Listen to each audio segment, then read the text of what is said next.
Hello. അപ്പോൾ ഇന്ന് നമ്മൾ ചക്ക ഉണ്ടാക്കിയിരുന്നു കേട്ടോ. വൈകിട്ട് ചായക്കേക്ക് വേണ്ടിയിട്ടാണ് ആക്കിയത്. അപ്പോൾ മക്കളൊക്കെ സ്കൂളിൽ നിന്ന് വരുമ്പോൾ നന്നായിട്ട് കഴിക്കും ചക്ക. മക്കൾ രണ്ടാളും നന്നായിട്ട് ചക്ക കഴിക്കും കേട്ടോ. അപ്പോൾ അവർ സ്കൂളിൽ നിന്ന് വരുമ്പോഴേക്കും അമ്മ ചക്ക റെഡിയാക്കി. അപ്പോൾ രാവിലെ തന്നെ ഇതിൻ്റെ പണിക്കിരുന്നു കേട്ടോ. ചക്കേൻ്റെ ചോളയായണം, അതിൻ്റെ കുരുവായണം, അങ്ങനെ കുറേ പണിയെടുത്തു കേട്ടോ.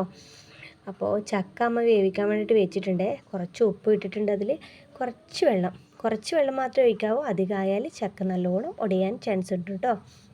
അപ്പോൾ നമ്മൾ അടുപ്പത്താണ് കേട്ടോ ചക്ക വെച്ചിട്ടുള്ളത്. നമ്മൾ അത്യാവശ്യം കാര്യങ്ങളൊക്കെ അടുപ്പിൽ തന്നെയാണ് കേട്ടോ കുക്ക് ചെയ്യാറുള്ളത്. അടുപ്പിലുണ്ടാക്കുമ്പോൾ വേറെ തന്നെ ടേസ്റ്റ് അല്ലേ, അതുകൊണ്ട് അമ്മ കുറച്ച് തേങ്ങ അതിലേക്ക് ഇട്ടിട്ടുണ്ട്. തേങ്ങ ഇട്ടിട്ട് ചക്ക ഏകദേശം വെന്തു. അതിനുശേഷം അമ്മ കുറച്ച് തേങ്ങ അതിലേക്ക് ഇട്ടിട്ടുണ്ട്. തേങ്ങ ഇട്ടിട്ട് നന്നായിട്ട് അത് മിക്സ് ചെയ്യണം കേട്ടോ. മിക്സ് ചെയ്തിട്ട് കുറച്ച് നേരം അടച്ച് വെക്കണം. മിക്സ് നമുക്ക് കുത്തി ഇളക്കരുത്. ജസ്റ്റ് ഒന്ന് മിക്സ് ചെയ്തിട്ട് കുറച്ച് നേരം അതിങ്ങനെ വെക്കണം. അപ്പോൾ ചക്ക നന്നായിട്ട് മിക്സ് ചെയ്ത് കൊടുത്തിട്ടുണ്ട് കേട്ടോ. അപ്പോൾ ഇനി ചെറിയൊരു പരിപാടിയും കൂടെ ഉള്ളൂ ഇതിൽ.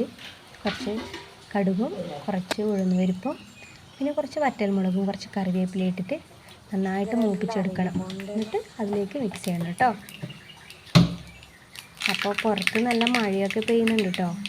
നല്ല മഴയാണ്. മഴയത്ത് ചക്കയും ചായയും നല്ല ടേസ്റ്റ് ആയിരിക്കും. പിന്നെ കുറച്ച് വെളുത്തുള്ളി ഇടുന്നുണ്ട് കേട്ടോ. കുറച്ച് വെളുത്തുള്ളി ഇടയിൽ വെളുത്തുള്ളി ഇട്ടാൽ കുറച്ചുകൂടെ ടേസ്റ്റ് ആയിരിക്കും. ഉണ്ടാകുമ്പോൾ കുറച്ചധികം വെളുത്തുള്ളി ഇട്ടിട്ടുണ്ട്.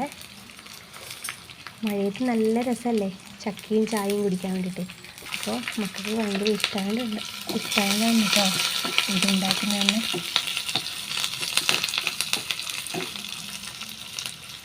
നന്നായിട്ട് മൂപ്പിച്ചെടുക്കണം.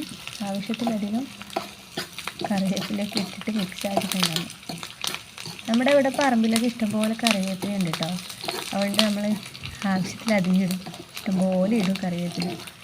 അതുള്ളത് കൊണ്ടാണ് കേട്ടോ. നമ്മുടെ വീടിൻ്റെ പരിസരമാണ്. അപ്പോൾ മഴ പെയ്ത് ഒന്ന് കുളിച്ചതേ ഉള്ളൂ കേട്ടോ. അപ്പോൾ നമ്മൾ ചക്കയിലേക്ക് നമ്മുടെ ഈ വറുത്ത ഇതുകൂടെ മിക്സ് ചെയ്യുന്നുണ്ട് കേട്ടോ. ഇത് നന്നായിട്ട് മിക്സ് ചെയ്തിട്ട് നമ്മുടെ ചക്ക ഇവിടെ